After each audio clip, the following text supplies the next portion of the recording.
A football club spends over $100 million on one player. The internet calls it madness. The club calls it business.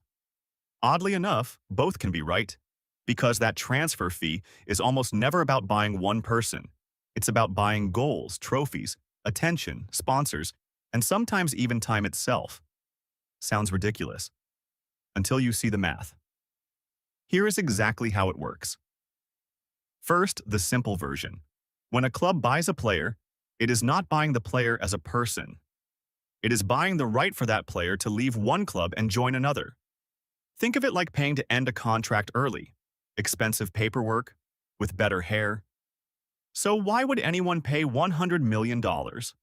Because football clubs do not measure value the way most people do. They ask one question: what happens if this player works? One great striker might score the goals that qualify the club for the biggest competitions. One creative midfielder might unlock stubborn defenses every week. One defender might stop just enough goals to turn losses into wins. Small differences. Huge consequences. Winning more matches means more prize money, more television income, more ticket sales, more merchandise, more sponsors. One successful season can be worth far more than the transfer fee itself. That is the first secret. The player is not the product. Success is. Now it gets more interesting. Imagine two clubs chasing the same trophy. One signs an elite player, the other misses out. The first club becomes stronger, the second stays the same.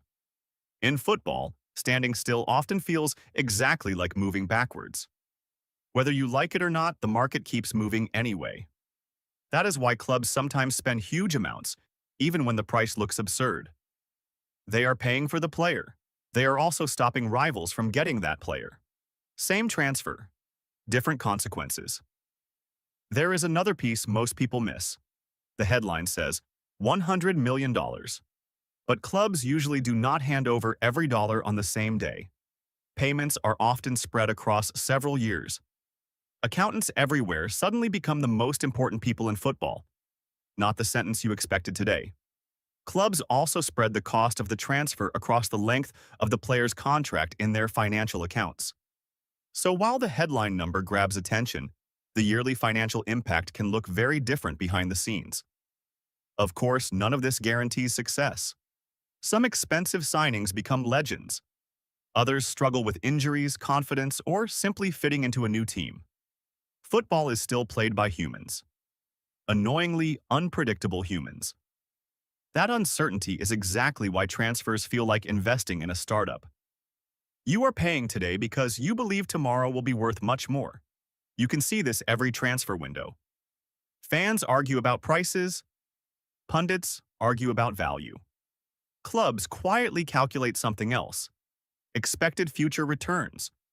Not just goals, not just assists. The entire chain reaction that one exceptional player might create. So when you hear that a club spent over $100 million on one player, remember what is really happening. They are making a very expensive prediction. They believe one signing can change results, revenue, reputation, and the future of the club. Sometimes they are right. Sometimes they are spectacularly wrong. But the logic is always bigger than the player himself. The game has not changed. You have. You're welcome. Subscribe if you enjoyed this type of content. It means a lot.